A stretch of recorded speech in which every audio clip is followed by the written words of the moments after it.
E anche queste elezioni sono passate, e così avremo modo e tempo di avere, diciamo, un'analisi del voto più puntuale e precisa, visto che sono passate pochissime ore dal momento del voto, ma possiamo già dire, insomma, che sostanzialmente per quanto riguarda il centrodestra, a Chioggia non solo ha confermato il trend complessivamente come coalizione, quindi la coalizione formata da Fratelli d'Italia, Lega,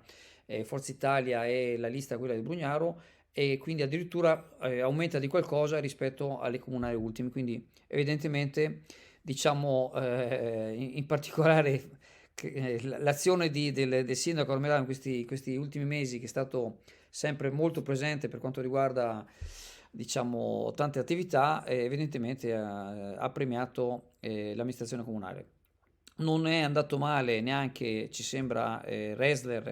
Federico Resler con Azione di Calenda, perché comunque ha preso quasi il 5%, diciamo sono circa 1000 voti e diciamo partendo da zero ci sembra comunque un risultato discreto che ci possiamo fare complementare, ci possiamo anche complementare. Un discreto risultato l'ha avuto anche Ferro con i 5 Stelle, che diciamo è il risultato dell'azione di Conte soprattutto sul fatto del reddito di cittadinanza e invece diciamo male nel senso a livello diciamo regionale il PD, perché si attesta sempre sul 14%, ricordiamo però che nel resto della provincia è al 23%. E lì sconta purtroppo il fatto che il PD di Chioggia è spaccato con una parte di elettorato di centrosinistra, per le ragioni che sappiamo, visto anche alle comunali, che c'è stata questa divisione tra quelli filo, il gruppo di Lucio Tiozzo, Montanarello, Barbara Penzo e purtroppo l'ex sindaco di Chioggia, Fortunato Guarneri, che evidentemente anche questa volta non hanno partecipato in maniera probabilmente molto attiva. Questa è un'impressione e possiamo sbagliare. Chi rimane? La Lega a Chioggia comunque conferma diciamo, il suo 17% rispetto diciamo, al dato regionale che invece è andata molto giù. Quindi staremo a vedere nel future manovre all'interno del comune se ci saranno dei nuovi equilibri. Diremo che comunque il dato purtroppo sia nazionale che locale è il fatto dell'astensionismo, che è una cosa molto negativa, il fatto che la gente non vada a votare, ma d'altra parte quando a un certo punto uno su una scheda si trova solo diciamo a mettere la croce, questo è uno dei motivi che c'è una disaffezione diciamo al voto. Dei parlamentari sappiamo che è stata eletta la Giorgia Andreuzza nel collegio uninominale, quindi il parlamentare insomma che è uscente è stato confermato. Al momento di altri non ci possono essere conferme perché c'è tutto diciamo, il calcolo, gli scarti, tutta una serie di cose che sono da vedere.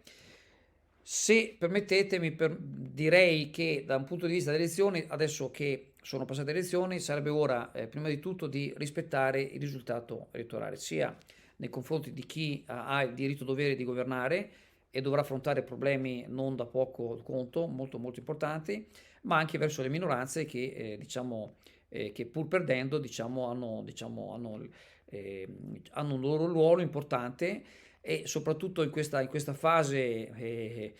nazionale e mondiale di grande difficoltà sarebbe opportuno che i toni, quelli da campagna elettorale, quelli insomma aggressivi per cercare il voto, sarebbe ora che venissero insomma accantonati e si pensasse veramente ai problemi della gente. Ecco, sembra che la Meloni abbia già, se verrà dato l'incarico, non ci sono motivi per cui il Presidente della Repubblica non gli dia l'incarico, sembra che abbia già pronta un certo numero di ministri nei ruoli chiavi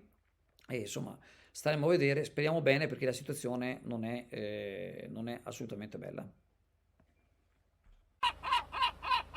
Allora, siamo alla CAM, questa che vedete, questa bestia che vedete è una ragosta da 3 kg, questo solo per mostrarvi una parte diciamo, della commercializzazione che c'è da CAM, che è praticamente il primo in Italia sia come quantità sia come qualità. Ci sono tantissime varietà di crostacei da tutte le parti del mondo, quindi quando noi vi mostriamo lo spot, quello del negozio, della vetrina, la vetrina è solo una piccola parte diciamo, del fatturato qui della CAM, che è una diciamo, delle aziende del pesce più grande,